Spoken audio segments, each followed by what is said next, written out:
مرحبا شباب وصبايا. ليطلع معكم أطيب فطاير ومناقيش: لبنة، سبانخ، فليفلة، جبنة، زعتر، زيتون، جبنة الكريمة مع البيض. عجينة عمرها أكتر من 100 سنة. عجين بارد رائع جدا ما بصير يكسر. عجين ريحته بتجنن من الشمرة والمحلب. عجين ما بيغصص هو بارد، وكتير شهي وطيب هو سخن، ولك وهو بارد أطيب وأطيب. احضروا الفيديو للآخر. عندي كيلين طحين بحط لهم ظرف خميرة 7 جرامات هو، واللي بيجي عنده 8 جرامات ما في مشكلة. سكر معلقة 2 كبار معرمات، ملح معلقة ونص صغار، شمرة معلقة صغيرة، والمحلب نص معلقة. هلا بنخلطهم هدول مع بعضهم، بعدين بدنا ننزل في المي والزيت. هلا عندي هون لتر مي بنزله، وفي لترين. هلا لترين في 200 ملي. هاي هو اللتر. من ال 200 ملي بدي اخذ 100 ملي. بدي عجينة رخوة تكون، وبدي احط له شوية زيت نباتي شغلة 50 ملي. بحركهم تحريكي بس يفوت مع بعضهم. بدي نزله على البلاطة. هلا بعطيها المية البقيانة. هاي راح عنا لتر و200 ملي. والله بشكلها بدنا نزود كمان. هلا بننزل على البلاطة. هيك العجين عندي هسه ما خلص، بس بدي احط له هيك بس هيك شوية مي، يعني 50 اكل معي. هاي مشان هذا بقى 50 تمام. يعني كيلين طحين اخذ معنا لتر و250.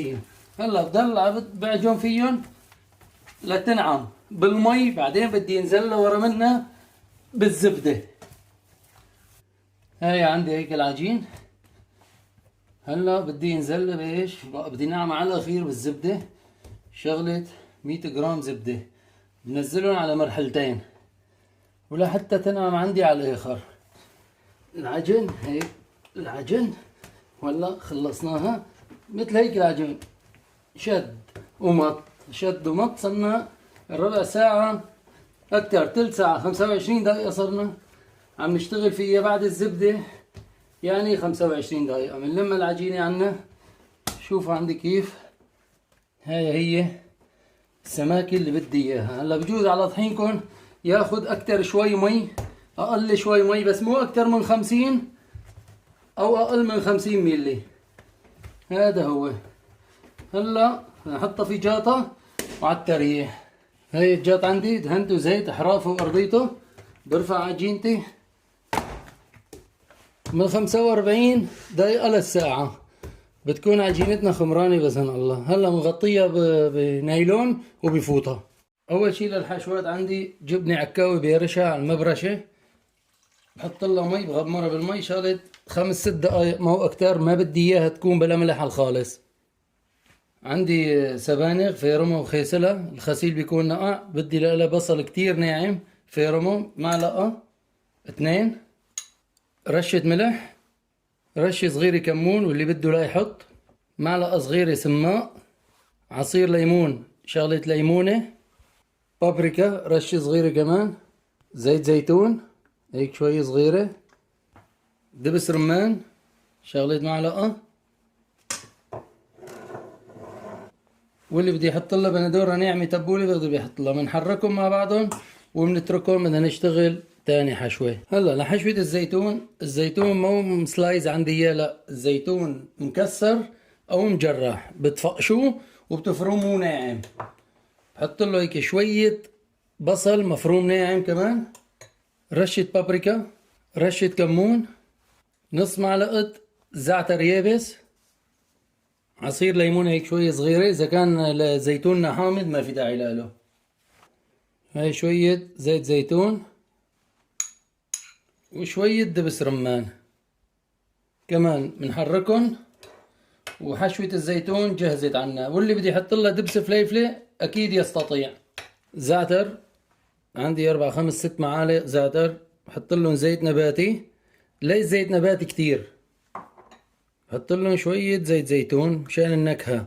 زيت نباتي كتير مشان عندي بالفرن لما بدي اشوي ما يحرق عندي ويطالع دخنة. هالزيت زيتون تنكه عنا وطلع بيطلع طعمته كتير كتير طيبة. ونوع الزعتر مثل ما بتحبوا الحلبي او بتحبوا هذا الاخضر الاردني كمان الامور جيدة جدا. عندي 5 معالق اكل معرمات دبس فليفلة، نص معلقة سماق، نص معلقة زعتر يابس، رشة محلب، نص معلقة شمرة، حبة بركة معلقة، كمون رشة، سمسم معلقة، زنجبيل مطحون رشة، جوز الطيب رشة، وشوية زعتر أكل. هلا كمية وافرة من زيت الزيتون، وعلى التحريك ببين معنا إذا بدنا أكتر ولا لا. هلا في شغلة، اللي بده يبشر قرص بندورة بيقدر بيبشر قرص بندورة وبيحطها هون، ولكن أنا لا أحب. بصل معلقتين، يعني شغلة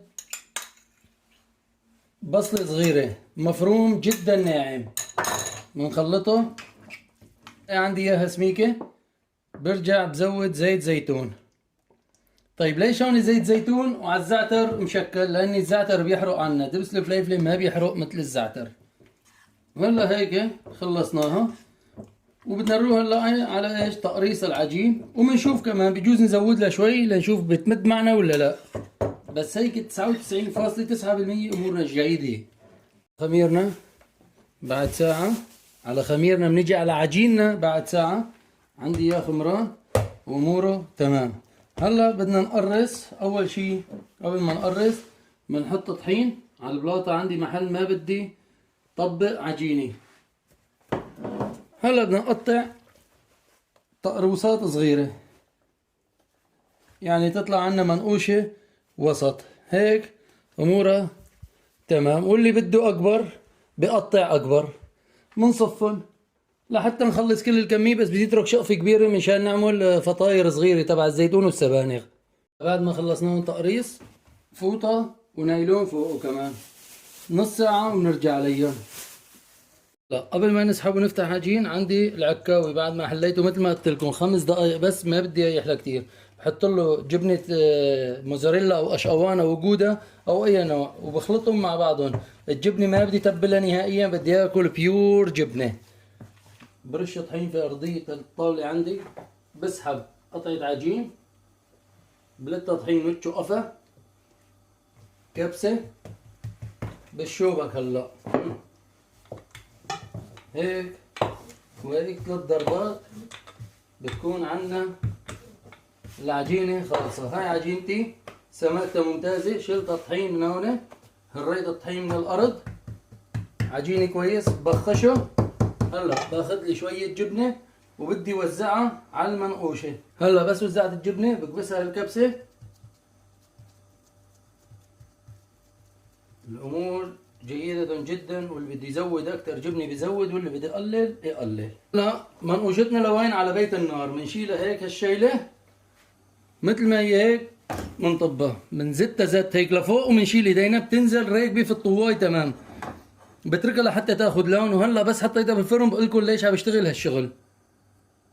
هلا نفخت عندي من فوق بزابيز هيك، هذا اللي بدي اياه. من تحت اخذت لون بجنن. هلا بناخذها لوين؟ على الفرن. دبس الفليفله هالتحريكي بعد ما فردنا عجينتنا معلقه، وبندهنه هيك على كل الفليفله. بس بدنا نترك شغله صبعه ما يكون عليها دبس فليفله. وهيك كمان بس اخذت بزابيز، اخذت لون من تحت بنشيلها. ليك كيف عبيت عندي كلها فقاعات خالصة. هاي هلا على الفرن. زعتر نفس الشيء هيك، معلقة زعتر ودهنة خفيفة وخالصين. وهي منقوشة الزعتر كمان شوفوا كيف عم بيغلي عندي، نفخت لونها بجنن خالصة. هلا بنحط المنقوشة اقرب شيء عن النار. ليش هيك سوينا؟ منشان انا بدي العجين ياخذ نار على السوا، منشان تضل عندي طرية ما تخشب. وباب الفرن مفتوح منشان تضل هاي الوشيعة شغالة. هون كمان عندي الزعتر والفليفله مشمعهم، يعني بالطواي حطيتهم كل 4-5 حبات بنبلش بنشوي. اذا كنت لحالي، اذا كنا اثنين واحد بيشتغل فوق واحد بيشتغل تحت، يعني واحد بيفتح وبيحط والثاني على الشوي طقلاي وفرن. هلا بنشوف هون هلا شوي بعد شي دقيقة ببرمها مشان عندي تاخد لونها الكويس كلياته. لا مرقشتنا خلصت عندي، بنشيلها وبدنا ندخل الزعتر او الفليفلة. وهاي كمان نفس الطريقة من شوية. جبنة عندي، شوفوا ما احلى لونها بالارضية ليك. هلا الفليفلة نفس الطريقة بدنا نخلصها كمان. هاي الفليفلة كمان خلصت عندي، وهي شوفوا هي ارضيتها ما احلى لونها، وهي الفليفله كمان خلصت، والزعتر نفس الطريقه كمان بنشتغلها لنخلص كل الكميه عنا. فتحنا العجينه الكبيره على نفس سماكه المنقوشه اللي شفتوها قبل شوي، قصيناهم بهالرنج هيك، والزوايد اللي طلعوا عندي رجعت دعكتهم وطلعت معي هاي الطابه مغطيه وبنتركها تريح لحتى نشتغل فيها بعدين. هلا بدنا نحشي سبانغ او زيتون. تمام،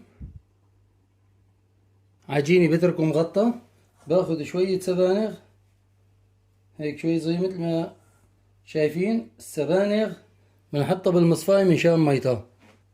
هلا بنحطها هيك، بدنا نسكرها من 3 زوايا، نمسكها هيك بالنص وهالتسكيرة هيك. خلصت عندي تمام. رديتها لهون هيك، امورنا تمام التمام. بنشيلها على الصينية اللي فيها ورق زبدة، والزيتون كمان نفس الشي هيك. هلا اللي العجين عنده ما بيلزق عليه طحين كتير، ايش بساوي؟ هاي عندي مي هون، بالزباط هيك في المي وداير مدارة وبنسكرها نفس الشيء هيك، نقطة مي ما بدنا نكتر مشان ما تطلع لبرا المي لتحت وتلزق تصير معنا بايدينا. وبنرجع نفس التسكيرة. واللي بدي يسكر 4 جنابي يسكر، انا ما بحب التسكير ولا بحب شغل ال4 جنابي. وكمان على صينية ورق الزبدة اللي محطوط عليها. هلا بدنا ندهنهم بيض. البيض انا رش له رشة ملح وبهار ابيض، بيضة كاملة هيك. بنضرب الفرشاي ما بنكتر، ونقرة صغيرة.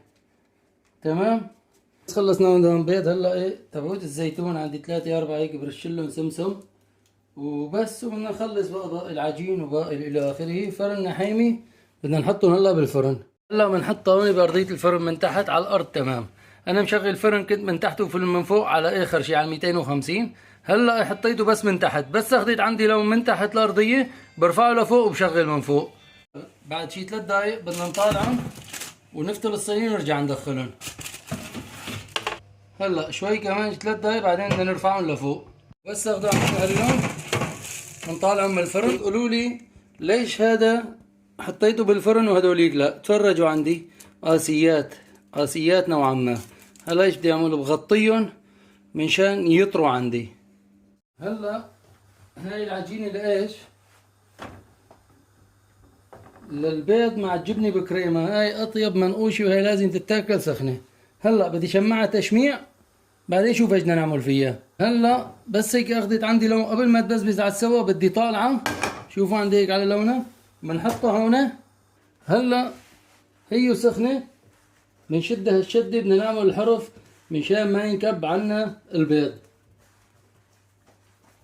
هلا ندهنا جبنه كريميه هيك، ندللها شوي بالجبنه.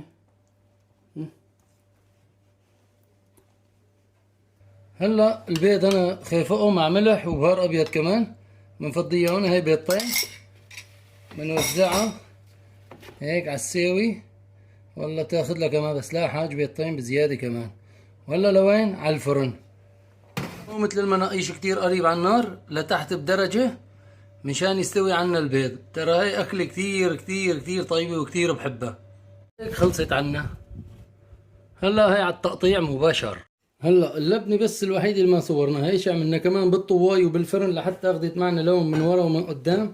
وعندي اياها سخنه، هاي ما بتتاكل هي والبيض غير سخنات طبعا اطيب. وايش بعمل هلا؟ بدي دهن لبنه، وفوق اللبنه بدنا نحط خضرتنا. بنحط لها هلا خيار، تشليخ خيار وتشليخ بندوره، وهيك كم عرق نعناع. وايش بدنا نحط فوقها هلا؟ زيتون اسود بالبقلة كتير كتير، بس انا باكل لقمة من هاي ولقمة من فطايرة الزيتون بتطلع عندي الوضع تمام. زيت زيتون اساسي ولازم. وهي فطايرنا مناقيشنا، شوفوا على اللون ما أحلى. فطاير باردة لا بتكسر ولا شي، وإذا أكلتوها ما بتغصص، وريحتها بتجنن. عجينة المحلب فيها كلياتها أطيب من بعضها. تفرجوا لي على العجين ما أطيبه، تفرجوا ما أحلى ودوقوا واعملوه وشوفوا ما أطيبه. وهي تبعية البيض كمان، يعني منقوشة البيض هاي عالم كتير بيجوز تستقرفها، بس ولكن صدقوني مع الجبنة الكريمة، كريمة الجبنة إذا كانت طيبة كل ما كانت طيبة كل ما كانت أطيب. واللبنة كذلك الأمر، اللبنة ما بتنطبخ بالفرن، بس مثل ما اشتغلناها بتنشغل. وللي بده يطبقها في البراد يعني بالفريزة، يحطها بالفريزة يطالع وياكل، هيك بيطبقهم كل اثنين الوجه على بعضه. وصدقوني أكلة عظيمة جدا. هي عجينة التنور اللي كنا نشتغلها في كان يا مكان قديم الزمان. وكلمة أخيرة، اطبخوا بفرح واستلذوا بأكلكم.